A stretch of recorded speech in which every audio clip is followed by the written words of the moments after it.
I'm Noga Cohen. Hi, I'm Yuval Kaplan, and I'm one of the Shinshiniyot here in LA. And here we have Rabbi Michael Schwartz from Malibu Jewish Center and Synagogue.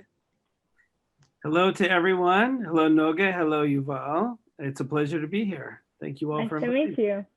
Nice to meet you, Noga. Okay, so today we wanted to talk a little bit about Hanukkah and the meaning of Hanukkah and everything revolving this special time of the year.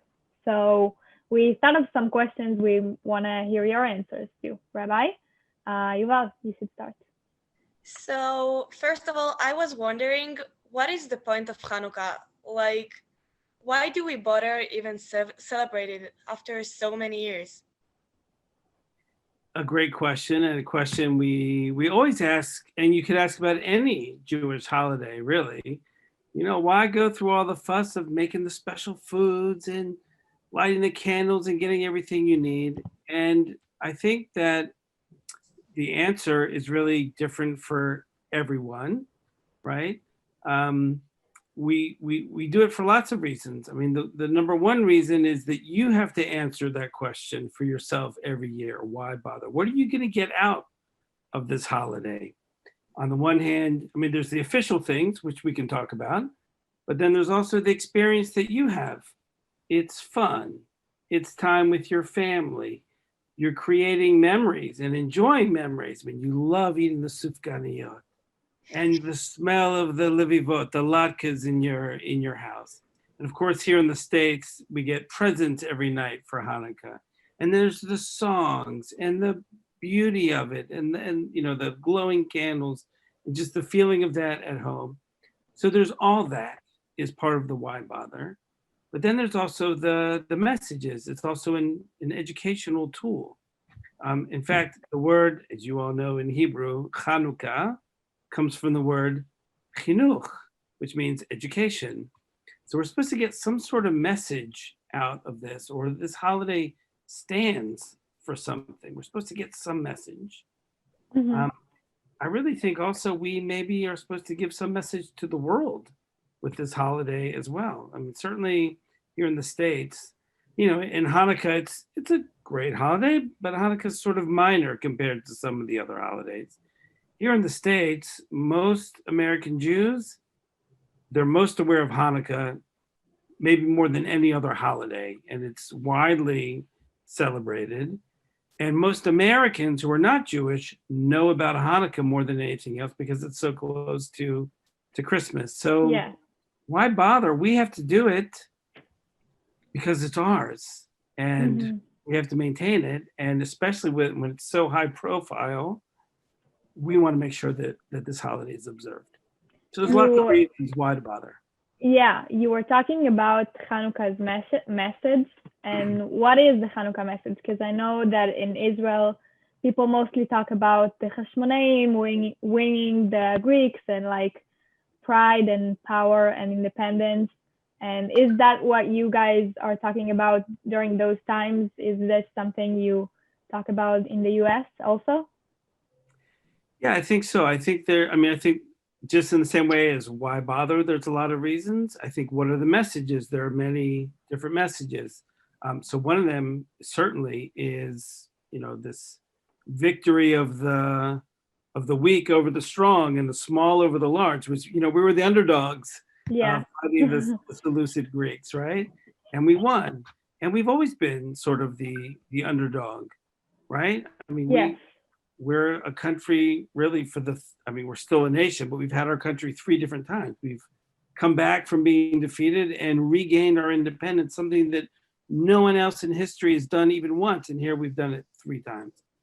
Um, and part of, I think, the reason in Israel it's so celebrated is because for the early Zionists in particular, that message really resonated. We have to go back to our land. We may have to fight for it. There's the big bad army out there. There's the Goliath out there, and we're the little Yeah. David, and we have to be able to fight. And that's very much in the consciousness of Israelis. So I think a lot of Americans connect with that. But there are other messages to this holiday that I think also resonate with American Jews. Like what? First of all, it's a it's a holiday of religious freedom, something that sadly in our own day, in the last couple of generations, is incredibly important, certainly for Jews, but also for the whole world, to get this message out that we have to be able to fight for our freedom. And we're gonna, light the candle of the importance of freedom for everyone. There are other messages too, the message of hope, just lighting a little candle in the darkness, that we're gonna bring some light. The empowerment of doing that, that each one of us can light a candle. You all probably know, I have to say, my all-time favorite Hanukkah song is what you all were doing when you were in kindergarten. I don't know if a lot of American Jews know the song Banu Choshech Ligaresh, right? Biyadenu Orveh. So it's this song, and to me, this is really one of the main messages of the holiday. We have come to dispel the darkness. I got to do the words in Hebrew in my head, right? Banu Choshech Legaresh. We've come to get rid of, to dispel the darkness. Biyadenu Orvaesh. In our hands is light and fire. Kol echad or katan. Each one of us separately is a little light, like that one little candle, right? V'chulanu oretan. But all together, all of us, we are shining beacon. Surah Choshech Halashchor, get out of here, darkness, flee from us, night. We have that message of hope. The sense of togetherness, we as Jews, as the Jewish people lighting this collective candle, can bring some light to the world. This message also that we're just talking about, the small over the large, and the weak over the mighty. We're 13 million people in the entire world, pretty much, and yet we have a tremendous impact, and I think we have a tremendous message for the world about bringing righteousness and justice and hope and goodness and blessing to the world. So that's, to answer your question, that's one message. Sort of like what I was saying before, whatever message that you get out of it, you should be looking for it. Part of what we do in Judaism, you have to do it. It's not about what you believe necessarily. It's not about what the tradition says, oh, this is what it's all about, this is the meeting. No, you do the event, and then you do the mitzvah, you do the experience, and you get the meaning out of it. And what's great is that every year you might discover something different, right? So maybe to ask a question for you all, we rarely see this in the States, but in Israel, it's much more common. Noga, I see your beautiful hannukah there, right? Your Hanukkah. When you all light your hannukah at home, where do you put it? You put it on the kitchen table? On the window. On the window. Right. Yeah. And why do you do that? I think it's really interesting, because you were saying about like creating light and the minority affecting the majority. So I think it's really pretty that how you walk in Israeli streets, or even like here probably in Jewish neighborhoods, or even like seeing a Jewish house, that you can see the menorah lighting up. It's exactly like taking away the darkness. It's like the meaning, the literal meaning of it. So it's really beautiful. While you were talking, I was just thinking about the streets in Israel and how I'm looking forward to see Hanukkah this year in the US. Right? You can really picture it, right? Yeah. And I'm curious, when you're in Israel, not only do you see it in the windows, but sometimes you actually see it on people's front porch, or even by the side of the road. They have like a little glass enclosure. And the reason we do this, the tradition is that you're supposed to advertise the miracle. Persume Nisa, it's called in Aramaic. And the idea is that we are communicating a message of hope, of God's presence in the world, of this message of light, which you guys are expressing in just, your collective memories of how you see these houses. But I think it's a real message for the world, especially these days, of that there is hope, that we can make this world better. And maybe even that the miracles do happen. Yeah, Yes. it's actually connected to another question I have. It's like Hanukkah is all about light and those stuff. And I wanted to ask you, do you think there is still the struggle between like light and darkness today? I mean, need you ask, right? Yeah, I think it's pretty obvious. We sense that there's a lot of darkness in the world, of course, but I don't want to focus on what darkness is. Let's focus on the light, which is what this holiday I think teaches us. And so, pretty much for any light in the world you can think of, there is the dark force out there that wants to bring it down. So there's a lot of fear out there. So you know what? Just like the Israeli national anthem, let's go on Tikva. Let's vote for hope and let's light a candle of hopefulness in the world, right?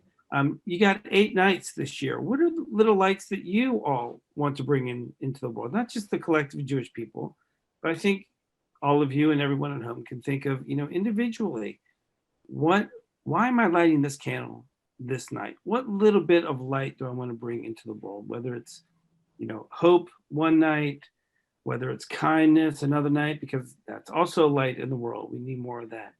Maybe, we think of light as enlightenment, understanding. Maybe there needs to be more understanding about the environment, about poverty, about tolerance, whatever the issues are that really are touching your heart. That can be your candle of hope. And I hope that, if you go through 8 nights and you choose 8 topics of light that you want to bring to the world and maybe discuss it with your family, maybe you guys can also think, all right, it's great that we lit this light and we thought about it and we focused on it and we gave us a warm feeling in our hearts.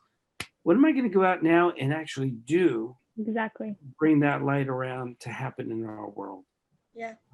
And again, I think that's what our holidays do. They inspire us and motivate us. And like I said, Hanukkah is about chinuch, education. It teaches us what we need to be doing. Those rituals are sort of like a reminder to us to be like the best version of ourselves. It's something you all year long you try to be the best you can. But those rituals and those specific dates, like each holiday, I feel each Jewish holiday is sort of like a philosophy class of like trying to understand how you can be a better person, bringing that from your subconscious mind to the top of your head, and really actively try to be kind and be a light in this world. Absolutely. It's a reminder because, let's face it, we need constant reminding because we're always forgetting and things get in the way and we get distracted. But I think our holidays are also, it's a reminder, but it's also a guide. It also teaches us through these rituals of how to go about it. So for example, the mitzvah, what do you say when you light the candles? You say a blessing, right? Mm-hmm. And the blessing is al hadlakat ner shel Chanukah, right? On the lighting of the candle of Hanukkah. That's the actual mitzvah, is to light the candle. Well, that's sort of a guiding message. You can't just be content to sit around and focus on the beauty and the good things we want to see. No, you actually have to strike a match. You have to take an action to make it happen. You actually have to go out and catalyze making change in the world. So that's one example. If you want to look for symbolic meaning about, I don't know, baking latkes and eating them, might be a little bit more difficult to find. If you to enjoy yourself, you should go around and doing stuff. Maybe that's part of the message too. Yeah, liking eating latkes. You don't need a reason for it. You just do it. Just enjoy, right? Oh, one thing I was really interested to know is, do you personally believe in miracles and in Hanukkah miracles specifically, as a rabbi and as a religious persona?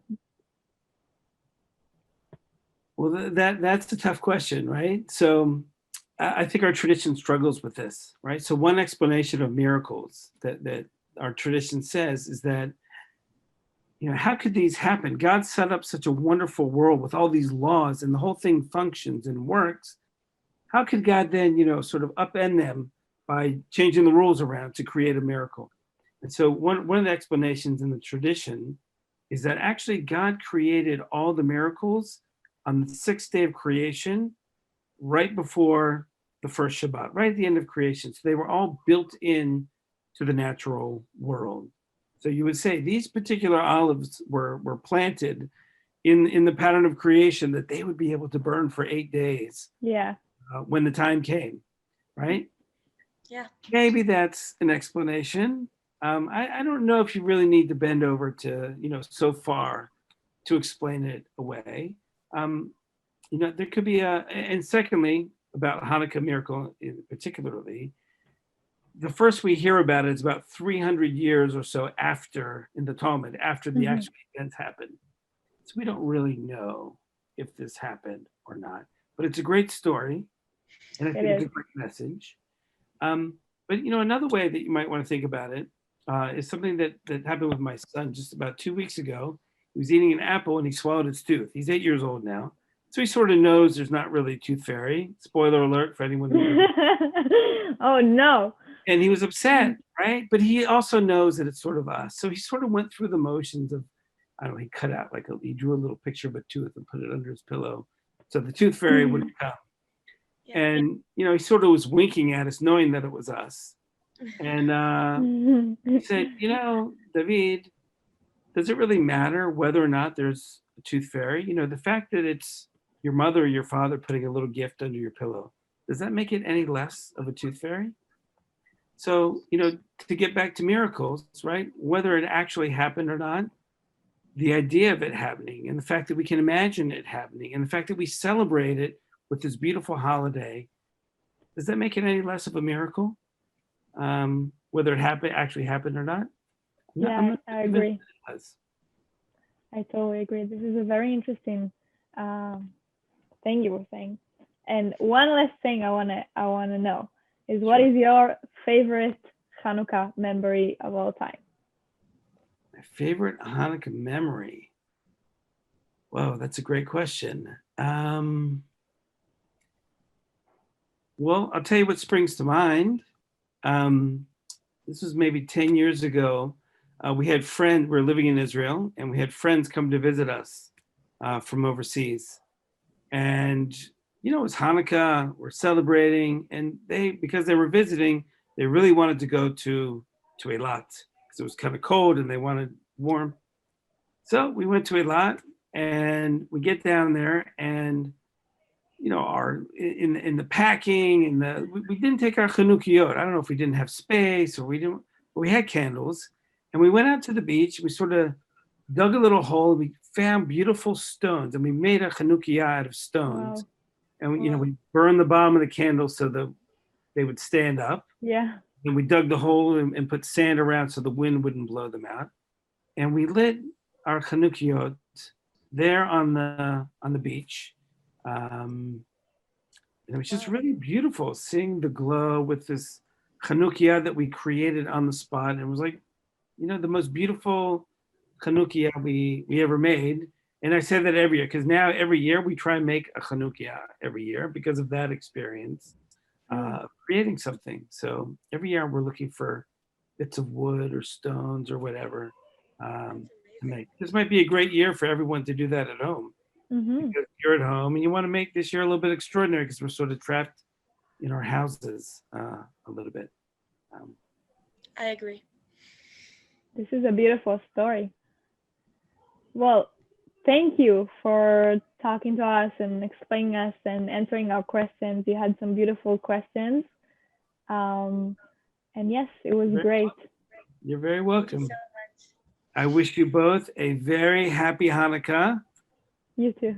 Chagurim Sameach, as we say in Hebrew, maybe a happy festival of lights. And I hope everyone at home also has a wonderful, happy Hanukkah this year. Yes.